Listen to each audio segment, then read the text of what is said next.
Comment améliorer les rapports entre représentants du peuple et leur population? L'Assemblée nationale et l'USAID scellent un partenariat pour répondre à la question. Les deux institutions veulent surtout améliorer la fonction de représentation.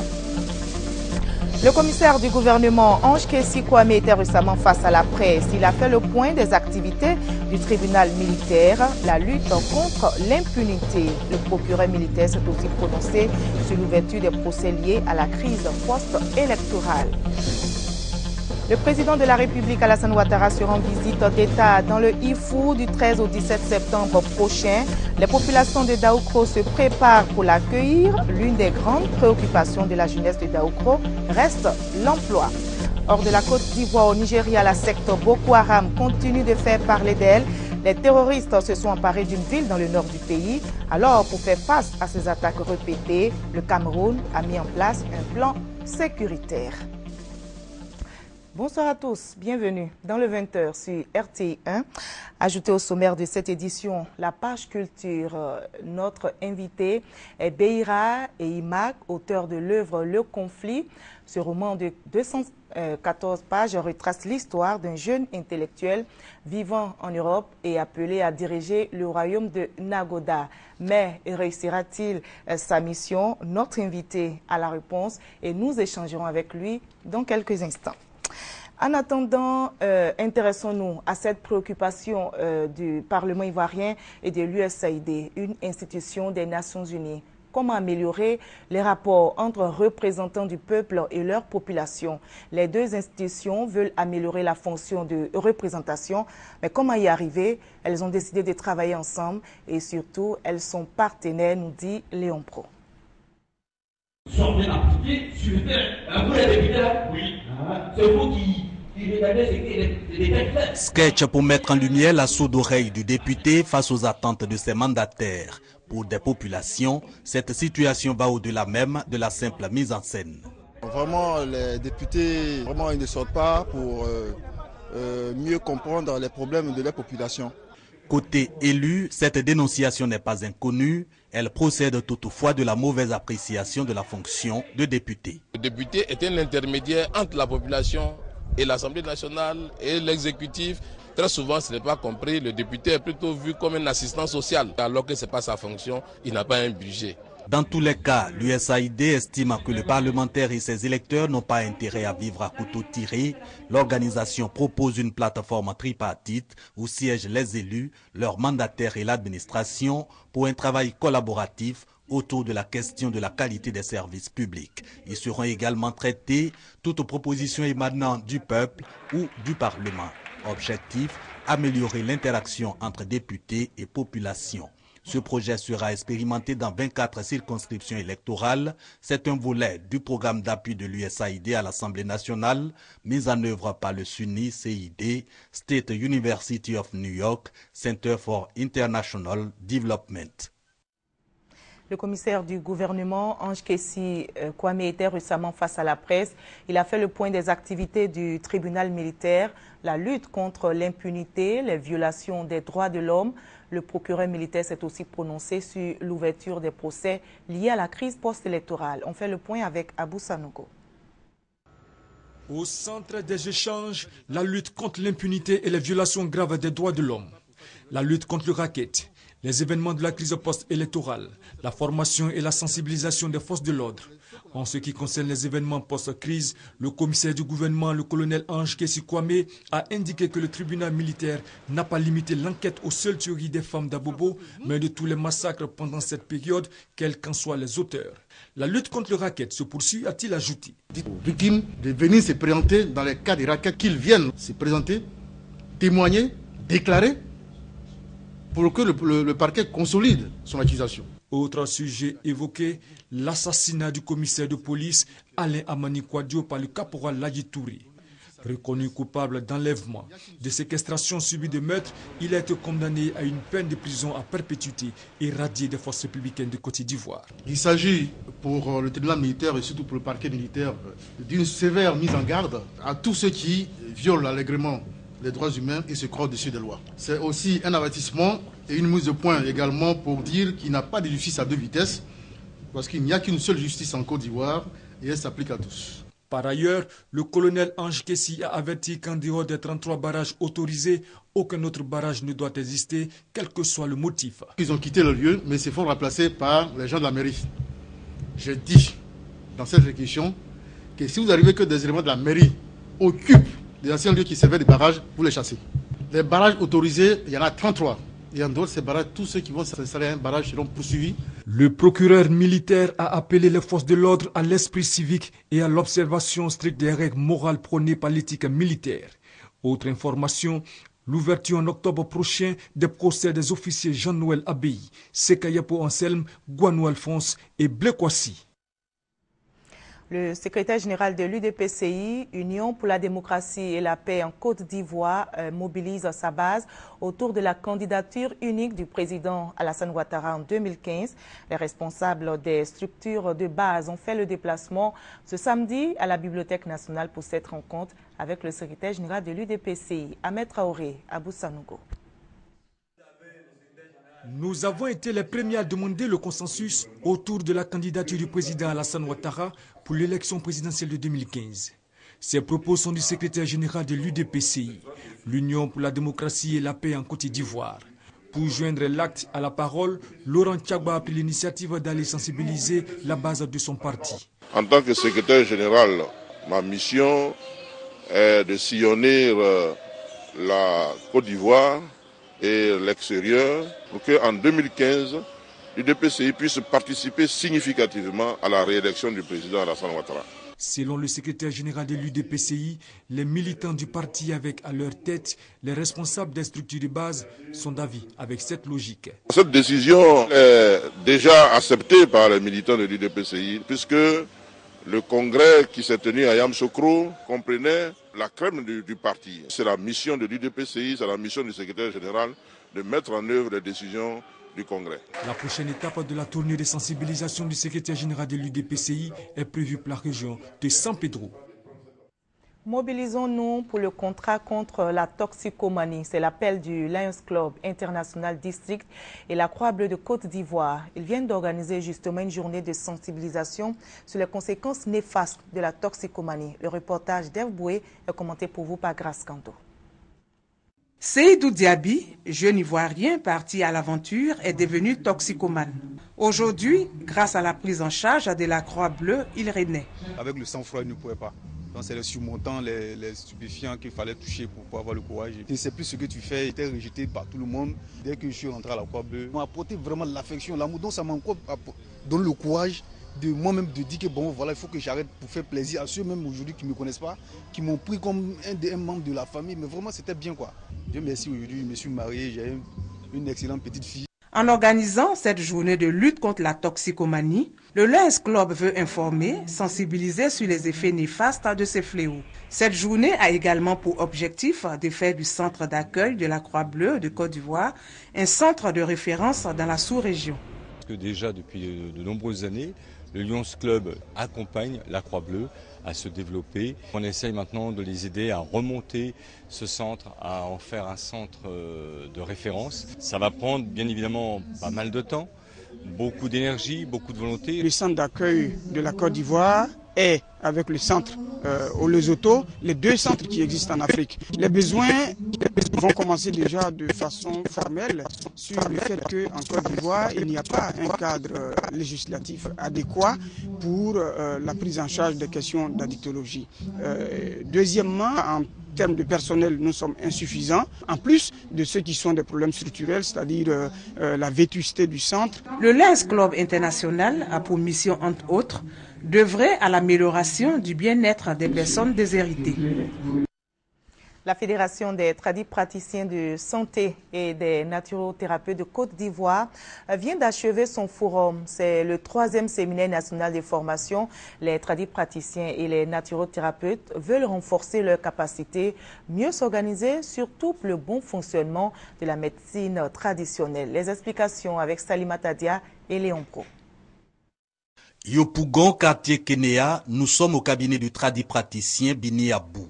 Hypertension, diabète, ulcère et bien d'autres maladies ne lui sont pas inconnues. Suivre ces patients comme le font les praticiens de la médecine moderne n'est pas aussi un problème pour ce naturothérapeute. Sa difficulté réside dans l'approvisionnement en remèdes. Souvent, il y a des médicaments qui manquent pour avoir, c'est pas facile. Il faut aller jusqu'au village, faire venir les patients à temps. C'est pas facile aussi. Comme l'approvisionnement en médicaments, d'autres difficultés entravent l'efficacité des tradipraticiens. Une situation que veut corriger la Fédération des tradipraticiens de santé et des naturothérapeutes de Côte d'Ivoire. Un 3e séminaire national est organisé pour renforcer les capacités des tradipraticiens en matière de gestion, organisation et management. Une occasion pour le nouveau président de cette organisation d'inviter la population à plus de vigilance. Cette population demande d'abord les cartes de la fédération à ce praticien, qu'il demande les papiers du ministère de la Santé à ce praticien. Ce forum qui contribue au développement de la médecine traditionnelle est encouragé par le ministère de la Santé et de la lutte contre le sida. Le ministère de la Santé a déjà fait un grand pas avec les projets. La première partie au niveau du ministère est passée, comme je vous dis. Nous sommes maintenant au stade de la présentation au niveau du conseil de gouvernement et du conseil de ministres. Après consolidation, ça doit passer maintenant à l'Assemblée nationale pour l'adoption. Depuis sa reconnaissance par l'État ivoirien en 1995, la médecine traditionnelle connaît un développement significatif. 180 types de produits thérapeutiques uniquement à base de plantes mis à disposition après des tests scientifiques. Le ministère de la Santé continue la sensibilisation pour éviter le virus Ebola en Côte d'Ivoire. Les populations sont invitées à appliquer les mesures de prévention et surtout à s'impliquer dans la lutte. Appel entendu par les femmes du département de Tia-Salé. Elles viennent d'initier une journée de sensibilisation sur la salubrité et le virus Ebola. Les femmes ont investi les rues et les services publics, nous témoigne Charles Tatou. 2000 femmes de différentes couches socio-professionnelles du département de Tia-Salé se sont donné rendez-vous au rond-point de cette localité pour communier. Objectif de ce rassemblement, unir leurs forces afin d'être plus efficaces dans la lutte contre l'insalubrité. Elles ont nettoyé des rues de Tia-Salé et des locaux de certains services publics. Se félicitant de cette prise d'initiative de la Fédération des associations des femmes FAFTIA et de l'Association des femmes promotrices de la propreté et de la cuisine de Tia-Salé, la marraine de la cérémonie, Madame Eponon Boni Marie-Noël, a appuyé l'action de ses consoeurs avec un don de 2 climatiseurs à la maternité. La marraine a aussi transmis du matériel de salubrité aux associations des femmes offertes par la directrice générale de la Nature. Elle a invité les femmes à l'Union pour le développement de Tia-Salé. À la maison, au marché, partout dans les rues, il faut qu'on sente la propriété à Tia-Salé. Quand notre ville est propre, on va tout droit à l'émergence. Le sous-préfet de Morocco, Yapo Anik, et le maire de Tia-Salé, Sila Soualio, ont exhorté les populations à respecter les mesures préventives contre le virus Ebola. Le directeur de l'environnement, de la salubrité urbaine et du développement durable de l'Angebi Tiassa, lui, a assuré de la disponibilité de ses services à appuyer toute action visant à maintenir un cadre de vie sain. Cette initiative est à encourager. Nous souhaitions qu'elle se répète pour que la ville de Tia-Salé soit propre. Un défilé des différentes communautés féminines et des prestations d'artistes, laissant entrevoir la cohésion sociale, ont apporté une note de gaieté à ces retrouvailles. La reprise de la délivrance de la carte d'identité nationale est effective. Vous allez le voir, 9 pétitionnaires à Yamoussoukro ont reçu les cartes d'identité 1 mois après la reprise de l'opération. C'est un reportage de Kwadio Kwame Jean de Dieu. Ils sont tout heureux. Ces 9 premiers pétitionnaires qui viennent de recevoir leur carte nationale d'identité. Je viens de recevoir ma carte d'identité, je suis très contente. Pour voyager, c'était un problème. Je ne pouvais pas me déplacer, mais avec la carte, par la grâce de Dieu, je vais pouvoir me déplacer maintenant. Désormais en Côte d'Ivoire, l'établissement de ce document devient un fait banal et ceux des Ivoiriens qui n'ont pas le précieux document peuvent se faire enrôler et établir leur carte d'identité. La loi l'exige, ont indiqué le directeur général de l'ONI et le préfet de région de Yamoussoukro. Le moment viendra où on va vous dire, si vous n'avez pas de carte d'identité, vous ne pouvez pas inscrire votre enfant à l'école. Si vous n'avez pas de carte d'identité, vous ne pouvez pas aller faire un abonnement à Sodeci, ni à la CIE, vous ne pouvez pas aller à la banque, etc., etc. Le ministre d'État, en juillet dernier, à la suite du président de la République, avait dit qu'on reprenait et que dans 20 mois, on pouvait procéder à la distribution des premières cartes. Aujourd'hui, à Yamoussoukro, cela devient une réalité. Pour le gouverneur du district, se faire enrôler pour avoir sa carte nationale d'identité est aussi une autre dimension statistique de la gouvernance. Avant d'inviter la population à fréquenter les centres de collecte, tous les premiers pétitionnaires ont enfin reçu leur carte d'identité des mains des autorités présentes. C'est une opération transparente. Celui qui remplit les conditions aura sa carte d'identité. Les chefs de communauté et les guides religieux sont invités à relayer l'information. La zone industrielle de Yopougon va changer de visage. La réhabilitation de la voie principale a commencé. Les travaux avancent bien et vont s'étendre à plusieurs quartiers de la commune. Le député maire de Yopougon, Gilbert Kafana-Koné, s'est rendu sur le terrain pour constater l'état d'avancement des travaux. Le reportage de Ben Touré est commenté pour vous par Abou Sanogo. Dans 6 mois exactement, ces terres boueuses feront place au bitume. Longue de 2 km, la principale voie de la zone industrielle de Yopougon donne le temps d'une série de réhabilitations des artères de la commune. Coût de l'opération, 2 milliards de francs CFA. Gilbert Kafana-Koné, député maire de la commune, s'y est rendu pour donner un coup d'accélérateur aux travaux. Nous allons mettre un peu la pression pour faire en sorte à ce que ces délais soient raccourcis, pour éviter que nous tombions dans la prochaine période de pluie. C'est avec soulagement que les industriels accueillent la nouvelle et je voudrais avec eux saluer donc le démarrage et remercier encore une fois le chef de l'État qui a bien voulu donc de gagner des moyens exceptionnels pour permettre la construction de cette route. Après la zone industrielle, ce sera au tour du quartier Mikao de recevoir des couches de goudron. Il y a un certain nombre d'artères dans la zone industrielle qui sont prévues.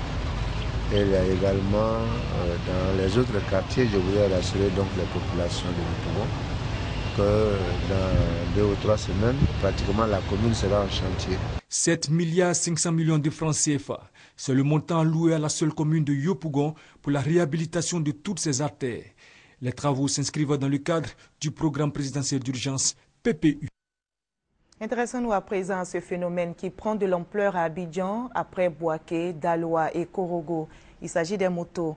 Ils sont plusieurs motocyclistes à circuler dans la capitale économique ivoirienne sans casque de protection, défiant ainsi le code de la route au risque de leur vie. Et ces motocyclistes sont accusés de provoquer les accidents de circulation. Le reportage d'Éric Goré est commenté pour vous par Serge Gongomé. Ils sont nombreux, ces motocyclistes qui roulent à Abidjan sans casque de protection et sans permis de conduire. Souvent, ils sont accusés d'être à la base de plusieurs accidents de circulation. Ce phénomène étant nouveau dans la capitale économique de la Côte d'Ivoire, Lozère ne dispose donc pas de chiffres. En revanche, 95% d'accidents sont causés dans le département de Daoukro par ces engins à 2 roues selon Lozère. Pour certaines personnes, plusieurs d'entre eux ne connaissent pas le code de la route. Je ne me vois pas en train de conduire une moto à Abidjan ici. Ils n'ont aucune notion du code de la route, alors ils roulent comme ça, sans aucun respect. Les conducteurs de moto, vraiment, ils sont imprudents. En train de faufiler entre les véhicules de part et d'autre, c'est ce qui provoque beaucoup les accidents sur la route. Avec les motos, en tout cas, nous souffrons, franchement. Les gars ne connaissent même pas le code de la route, ils prennent la voie n'importe comment. Comme Drissa Traoré, beaucoup de personnes utilisent les motos pour rallier les différentes communes d'Abidjan afin d'exercer leurs activités. La tâche n'est pas facile avec les automobilistes qui leur créent beaucoup de difficultés. Les baka, les taxis, c'est-à-dire vraiment ils s'en foutent de la vie des gens en tout cas. Les mauvais chauffeurs sont eux, ils tournent souvent sans les clientèles. Pour circuler à moto, il faut un permis de conduire pour les cylindrés qui ont au moins 50 cm3. C'est pourquoi Lozère invite les conducteurs à se mettre en règle. Nous avons pris des dispositions pour envoyer des unités sur le terrain pour sensibiliser dans un premier temps et puis au bout d'un certain temps, nous allons commencer à sévir. Conduire à Abidjan n'est pas chose aisée. Les motocyclistes doivent utiliser leur casque de protection et doubler de vigilance sur les voies pour ne pas être victimes d'accidents. Et espérons que l'appel sera entendu. Reportage signé Éric Goré, Serge Gongomé.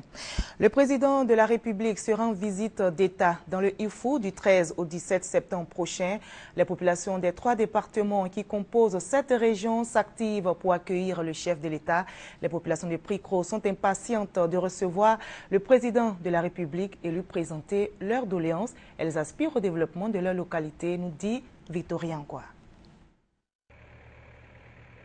La route précède le développement, disait feu le président Félix Houphouët-Boigny. Le développement s'est bel et bien arrêté aux portes du département de Pricro. Parti d'Abidjan, le bitume prend fin aux portes de la sous-préfecture de Kofi Amonkro, à seulement 5 km de la ville. Signe prémonitoire pour un département sinistré. La ville, pas 1 millimètre de bitume, pareil à Pricro et environ. Ici, le chef-lieu de département est malade, à l'image de la pancarte. Même les prières n'ont pu jusque-là apporter la guérison attendue. Pourtant, la localité fait partie de l'ex-boucle du cacao. La boucle du cacao qui a fait les beaux jours de l'économie ivoirienne. Elle s'est certes déplacée vers l'ouest de la Côte d'Ivoire, mais la noce est sédentarisée dans la paupérisation. Nous avons mal, très mal, parce que nous sommes le seul village de cette sous-préfecture de Kofi Amonkro qui ne soit pas électrifié. Et nous avons besoin que les autorités nous aident, que les personnes de bonne volonté nous aident. Le département de Pricro aurait longtemps souffert de sa dépendance des autres localités. Cette dépendance quasi permanente est vue comme un frein à son développement. Nous, à Pricro, nous sommes très en retard. Il faut dire que nous sommes beaucoup en retard comparativement à Daoukro et ce que nous voyons aussi à Mbayakro. Nous avons beaucoup de difficultés. Et parmi ces difficultés, nous pouvons déjà noter le problème d'eau potable. Au niveau des routes, il n'y a pas véritablement d'infrastructures routières. Au niveau de l'électrification, oui, les poteaux sont vraiment arrivés, ils ne sont pas connectés à la haute tension. La situation précaire dans laquelle vit le département est humiliante et déshumanisante. Mais il faut espérer, avec les acteurs de développement, mais aussi avec la courageuse population.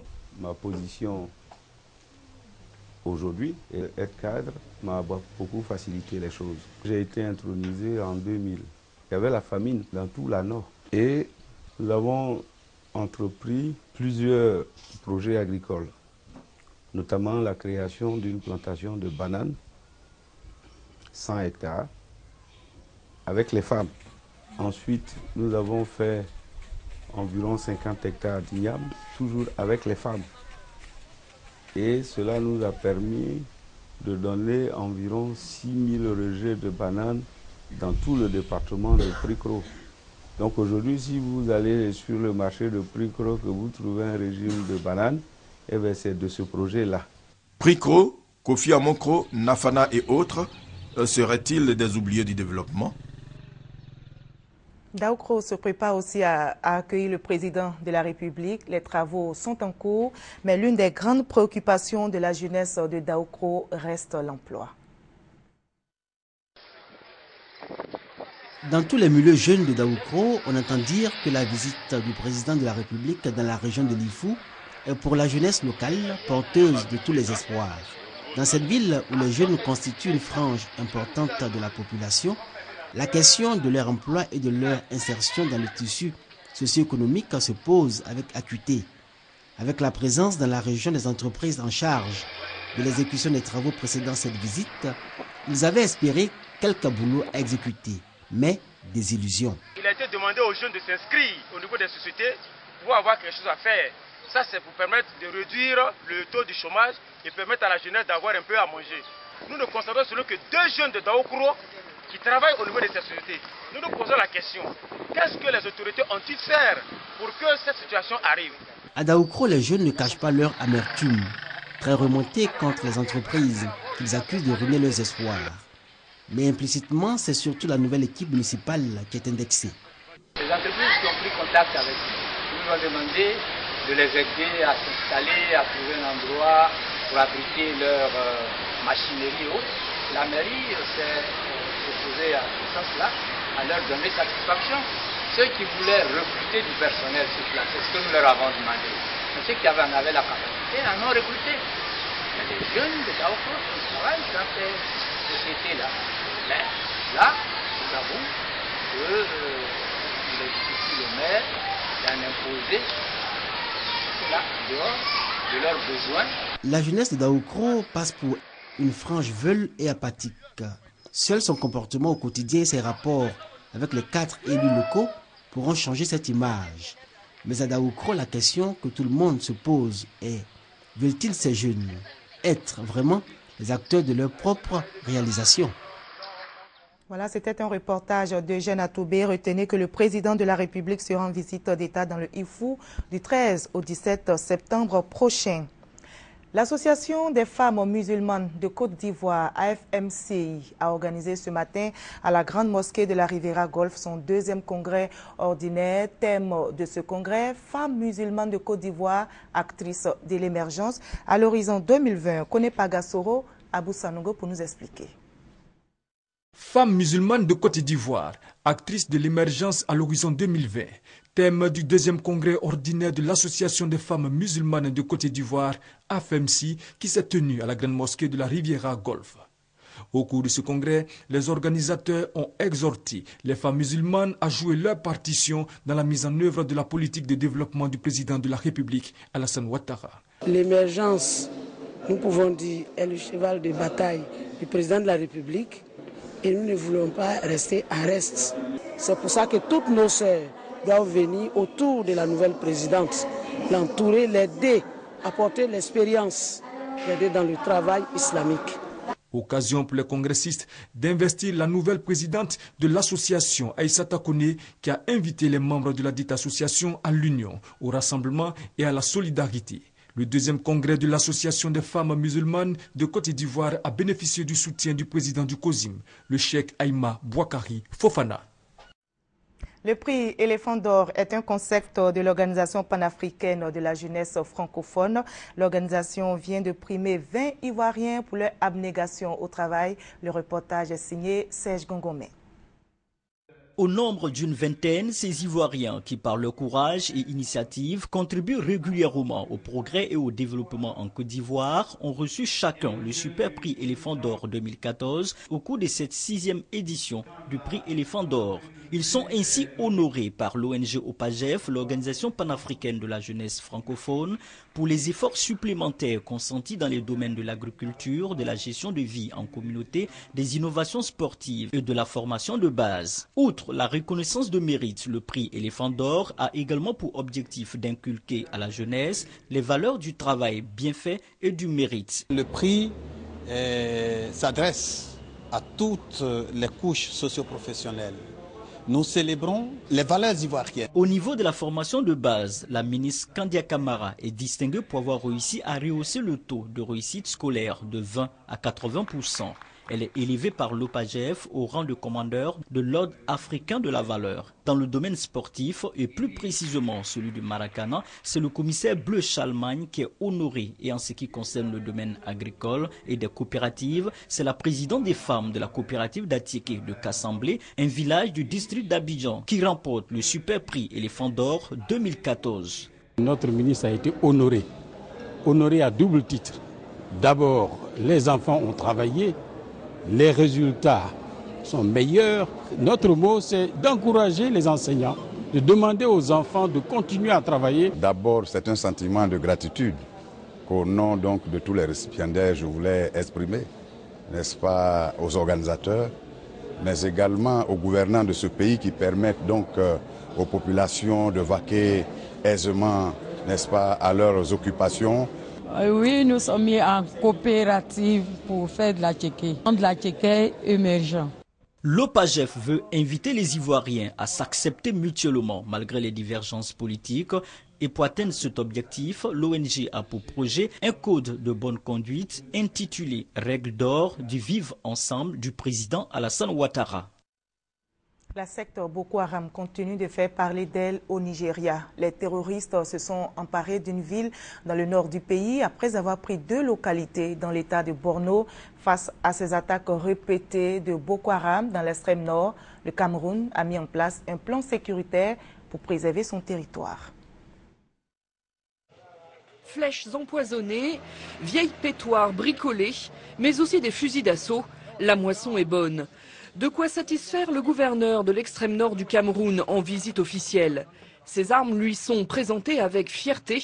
Elles ont été prises à la frontière avec le Nigeria, prises à des coupeurs de route et à des hommes accusés d'appartenir à la secte islamiste Boko Haram. Nous sommes arrivés dans ces casernes. Nous avons pu toucher du doigt cette réalité, mais le plus réconfortant, c'est le moral de nos troupes. Une opération de communication pour porter la parole de Paul Biya. Le président camerounais a annoncé le renforcement du dispositif militaire dans le nord. Mahamat est déjà rassuré. Il encadre des jeunes prêts à défendre leur territoire. L'arrivée des militaires, pour lui, c'est d'abord la chance de pouvoir circuler de nouveau. On avait pensé que l'extrême nord mourrait déjà, parce qu'aucune circulation, personne ne voulait voyager, tout ça. Le déploiement de nos forces et surtout c'est du BIR a déjà donné une certaine garantie. Mais le Nord Cameroun reste une zone très étendue et les postes de douane sont particulièrement vulnérables. Plusieurs ont été attaqués ces derniers mois, comme celui de Kolofata en juin. Je dois dire que l'agent qui était de permanence n'a eu la vie sauve que grâce à l'agilité de ses gens. Il a pu s'enfuir et aujourd'hui les indices ne nous donnent pas l'impression que la situation est de nature à favoriser leur retour au niveau du bureau des douanes de Kolofata. Un constat d'impuissance face aux défis Boko Haram. Les populations terrorisées par les islamistes savent qu'elles devront rester sur leur garde longtemps encore.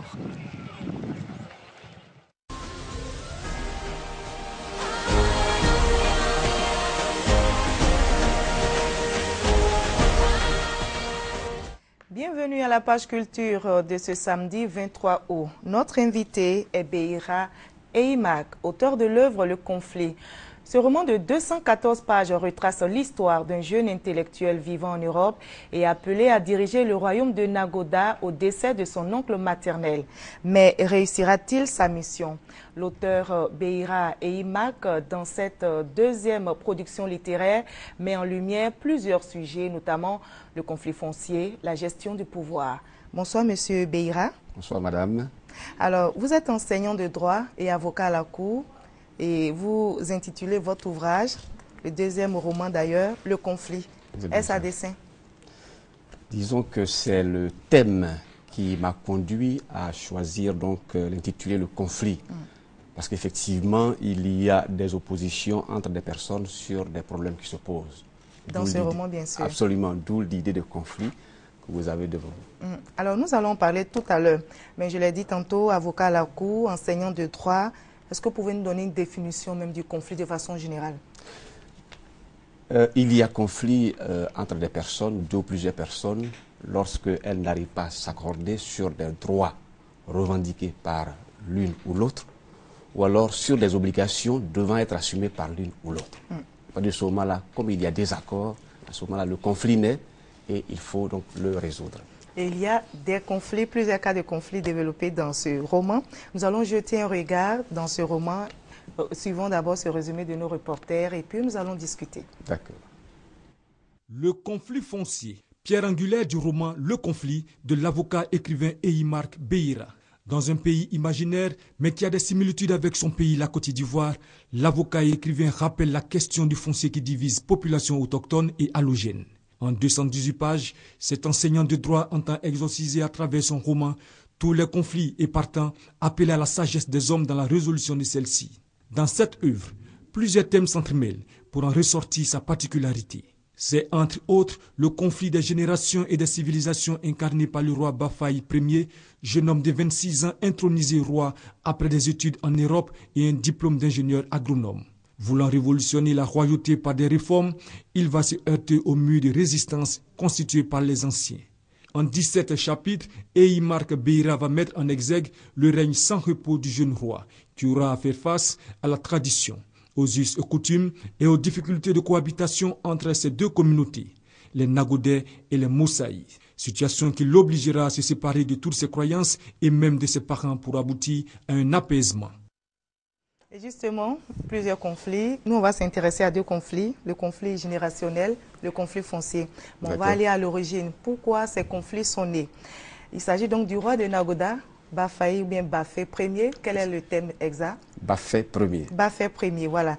Voici un jeune homme qui va laisser son travail au profit de la royauté. Il était l'époux d'une Suédoise qui va être accusée d'imprégner des lois de son pays, donc la Suède, dans le royaume. Est-ce que c'est de là que part le premier conflit? Disons que le conflit, le facteur déclenchant du conflit, c'est la volonté de Bafé d'engager des réformes dans sa communauté. Ce n'est pas son statut d'intellectuel qui a provoqué le conflit. Il n'y a pas eu un choc culturel, le fait que Bafé n'ait pas grandi dans le village, il était comme coupé des réalités. Ce n'est pas cela qui a provoqué le conflit. C'est les réformes qu'il a entreprises. Effectivement, il aurait pu se contenter de jouir de son statut de roi. Et cela aurait suffi. D'ailleurs, on lui a dit, tu règnes mais tu ne gouvernes pas. Alors que lui, effectivement, en tant qu'intellectuel, il se dit, non, je ne peux pas venir régner uniquement, mais ne pas gouverner. Et c'est quand il a décidé d'engager des réformes que les problèmes sont posés. D'ailleurs, vous savez très bien, que chaque fois qu'il y a des réformes, il y a toujours des résistances. Parce qu'il y a des gens, des gens qui s'installent dans le confort de ce qui existe et qui ne souhaitent pas qu'il y ait des réformes. Voilà d'où sont nés les problèmes. Et parmi les réformes, donc vous avez parlé, on parle de réformes concernant par exemple le droit de la femme, puisque Bafé, on lui a imposé une deuxième épouse. Voilà. Il avait refusé au départ. La première chose, la première décision qu'il a prise, c'est, écoutez, je suis déjà marié, il n'est pas question que vous m'imposiez une femme. Cela a failli lui coûter la vie. Parce qu'on lui a dit non. Nous avons décidé que les choses soient ainsi. Parce qu'en réalité, l'épouse locale est un facteur essentiel, est un cœur essentiel du système de gestion du pouvoir. Du pouvoir traditionnel. Traditionnel à Nagoda. De sorte que si lui n'épouse pas cette dame-là, ça pose des problèmes. Voyez-vous? Donc, il s'est opposé à cela et cela lui a créé des problèmes. Il a failli donc mourir. On va en parler, puisque malheureusement, après, il y aura... Bon, on va en parler vers la fin de notre entretien. Mais quand on lit votre œuvre, il y a combien de mythes autour du pouvoir traditionnel? Mythes autour... Puisque Bafé ne savait pas tout de ce pouvoir. C'est vrai.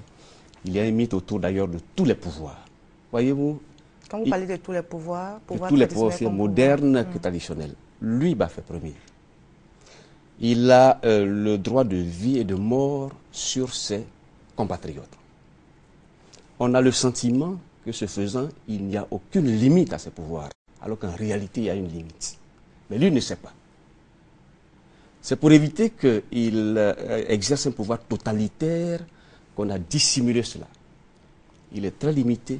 On dit, tu peux tout faire, mais attention, il y a des limites. Mais quelle est la sanction de la limite? Lui ne sait pas. Et c'est ça qui le surprend lorsque il y a des crises et qui risquaient de conduire à sa mort. Et c'est comme ça que se présente notre pouvoir traditionnel? Mais disons que ici, c'est une fiction, mais est-ce que véritablement ce n'est pas proche de la réalité? Et je vous pose la question. Mais parce que comme on n'explique pas tout, dans notre cas, ils ont réussi à percer le mystère. Mais ailleurs, si on ne réussit pas à le faire, à ce moment-là, on évolue dans ces situations-là en croyant qu'en réalité, on peut tout faire alors qu'on ne peut pas tout faire. Alors, ce qui m'a marqué aussi dans votre roman, c'est le fait que Bafé, malgré les oppositions, il savait qu'il allait peut-être au risque même de sa vie, il a quand même osé, il allait jusqu'au bout. Il a entrepris des réformes et on sait que l'un des résultats, les deux villages qui étaient en conflit ont réussi finalement à faire la paix. Oui, c'est vrai. Grâce à Bafé premier. Oui. Et c'est d'ailleurs une leçon qu'on doit tirer de la lecture de ce roman. C'est-à-dire aller jusqu'au bout de ce qu'on croit être juste. Il est intellectuel, il a des idées de réforme. S'il venait se contenter de jouir de son statut de roi, à quoi aura-t-il servi? Il aura vécu pratiquement comme tous les autres rois. Alors que là, il avait une chance inouïe de faire bouger les lignes. Donc il s'est dit, je vais jusqu'au bout. Parce qu'en réalité, ce qui est important, c'est ce que l'histoire va retenir de moi. Et l'histoire a retenu quelque chose de bon de Bafé.